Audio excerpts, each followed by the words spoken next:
The Dawn Express, आईना सच का।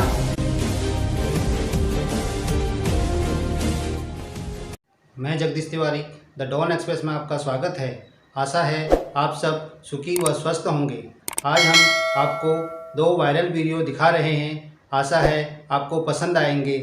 साभार डॉक्टर के अग्रवाल एवं रवि अत्रोलिया, रिटायर्ड डीएसपी। धन्यवाद। नमस्कार, मैं हूं doctor K Aggarwal, president heart care foundation of India and CMAAO, past national president Indian medical association and editor Medtalks. कितना समय लगेगा मेरे को कोरोना डेवलप होने में अगर मैं एक पॉजिटिव पेशेंट को मिलता हूं तो?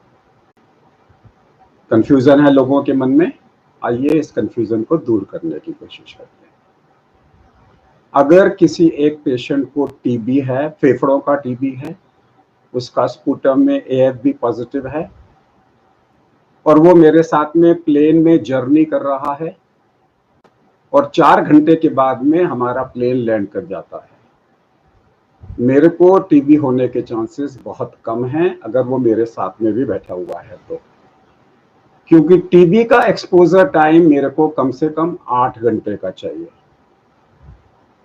यानी कि अगर मैं पूरे इंडिया में कहीं भी ट्रैवल कर रहा हूं और उस प्लेन में एक टीबी का मरीज है जिसने मास्क नहीं पहन रखा, तो भी मेरे को टीबी का खतरा नहीं है। इसे बोलते हैं हम contact time. Contact time corona के अंदर में 30 मिनट का है। कुछ लोग 10 मिनट का भी बोलते हैं, लेकिन अगर हमारा जो सिमाओ गाइडलाइंस है, confederation of medical association of Asia and Oceania, हमारी गाइडलाइंस में ये 30 मिनट्स का है। यानी कि अगर आप किसी भीड़ में जाते हो और किसी से भी 2, 3, 4 मिनट से ज़्यादा नहीं मिलते हो और उसमें अगर कोई कोरोना का पेशेंट पॉजिटिव है तो आपको होने का चांस नहीं है। अगर आपको कोरोना पॉजिटिव है और आप एक 100 लोगों की भीड़ में जाते हो और किसी से भी 2 मिनट से ज़्यादा नहीं मिलते, तो हो सकता है किसी को भी वो इन्फेक्शन ना हो, अनलेस आपने सरफेस पे रख दिया और लोग उस सरफेस को टच करें। हम सिर्फ ड्रॉपलेट टू ड्रॉपलेट, यानी कि we are talking about droplet infection which is human to human transmission की बात कर रहे हैं। तो जो कांटेक्ट टाइम है वो 30 मिनट का है। यानी कि अगर मैं एक डॉक्टर हूं, मैंने आज 100 पेशेंट देखे या मैंने आज 10 पेशेंट देखे, उसमें से एक पेशेंट कोरोना का पेशेंट था, मुझे नहीं पता कौन था, और मैंने किसी को भी आधा घंटे से ज़्यादा एक बारी में समय नहीं दिया, तो मेरे को प्रैक्टिकली इन्फेक्शन होने का खतरा नहीं है, प्रोवाइडेड मैं अपनी नॉर्मल प्रिकॉशंस ले रहा हूँ। सो साइकेट्रिस्ट को अपना काउंसलिंग टाइम आधा घंटे से कम कर देना चाहिए।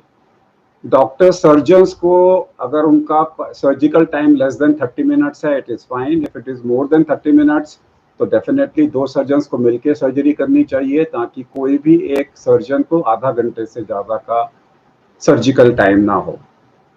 अगर आप किसी रेस्टोरेंट में जा रहे हैं तो फिर आप आधा घंटे से कम का समय रखिए। आप पिक्चर हॉल जाएंगे, वो तो पॉसिबल नहीं होगा कि आधा घंटे का होगा, इसलिए पिक्चर हॉल में हमेशा आपका रिस्क रहेगा। अगर मॉल पे घूमने जाएंगे तो रिस्क रहेगा, आपने कुछ खरीदना है, गए, खरीदा, वापस आ गए, तो आपको रिस्क नहीं है। याद रखिए, जो कांटेक्ट टाइम है उसे हम 30 मिनट का बोलते हैं, लेकिन विद प्रिकॉशंस। अगर आप मॉल में, आप बाकायदा मॉल के अंदर में जा रहे हैं, आपने मास्क पहन रखा है, और मास्क पहनने के बाद में अगर आपका कांटेक्ट टाइम वहाँ पे visiting line less than 30 minutes है और आपने हैंड वॉश की पूरी फैसिलिटी की हुई है, पूरी प्रिकॉशंस ली हुई है, तो आपको इन्फेक्शन नहीं होगा। अब ट्रेन के अंदर में डेफिनेटली आपका इन्फेक्शन रेट ज़्यादा होगा, बिकॉज ट्रेन आधा घंटे में तो नहीं पहुंचाएगी। उस सिचुएशन में आपको 6 फीट का सोशल डिस्टेंसिंग करना बहुत ज़रूरी है, और साथ में आपको ग्लव्स पहन के रहना है और हैंड वॉशिंग करना है। अगर ट्रेन के अंदर में आप बाथरूम में जा रहे हो तो हर चीज़ को क्लीन करो, फिर बाथरूम का इस्तेमाल करो, तो उसमें आपका खतरा मिनिमाइज हो जाएगा, जीरो नहीं होगा। कोरोना नमस्ते मित्रों, आज मैं आप लोगों को एक चेतावनी देने आया हूँ। जैसे ही ये लॉकडाउन खुलेगा, ग्रीन जोन में पूरा खुलेगा, ऑरेंज जोन में शर्तों के साथ खुलेगा, और खैर रेड जोन में तो फिलहाल अभी कोई गुंजाइश नहीं है, लेकिन रेड जोन में अभी कुछ हिस्सों की में कुछ छूट देकर इसको खोला जाएगा।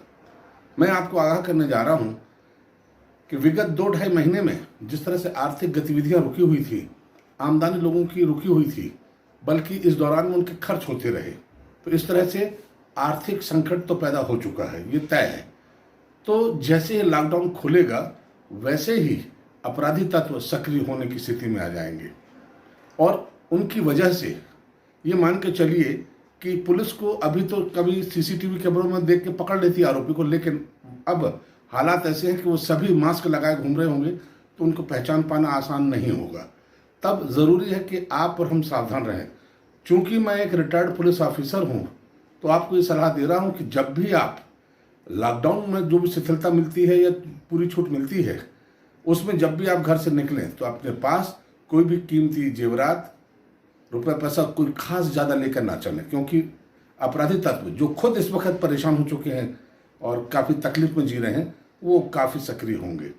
दूसरा, अपने साथ बच्चों को भी लेकर बाहर ना निकलें, क्योंकि उनको भी किडनैप की संभावना बनी रहती है। महिलाओं के लिए मैं ये कहना चाहूँगा कि वो जब भी घर से बाहर निकलें पूरी सावधानी के साथ निकलें, अपने शरीर पर वो कीमती गहने बिल्कुल भी ना पहने। साथ ही छेड़खानी की भी घटनाएं होगी, उनसे सतर्क रहें।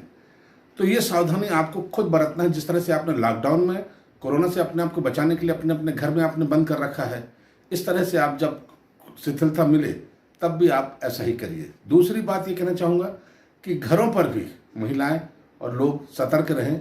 अजनबी आदमी अगर कोई आपके यहाँ पर आता है, उससे ज़रा भी संवाद ना करें, सतर्कतापूर्वक संवाद करें। आपको मैं बताना चाहता हूँ कि सावधानी में ही आपकी सुरक्षा है, और ये आगाह कर रहा हूँ कि ये 100% होगा। अपराध बढ़ेंगे, संपत्ति संबंधी अपराध बढ़ेंगे, छेड़खानी वाले अपराध बढ़ेंगे, लूटपाट वाले अपराध बढ़ेंगे। तो बस सावधानी ही इसका एक उपाय है। जिस ढंग से आप लॉकडाउन में रहकर कोरोना से सुरक्षित हैं, तो जो मैं कह रहा हूँ अगर उसको मानेंगे तो आप सुरक्षित रहेंगे, और पुलिस पर भी इसका जोर कम आएगा। धन्यवाद। मैं रिटायर्ड डीएसपी रवि अतरोलिया, इंदौर।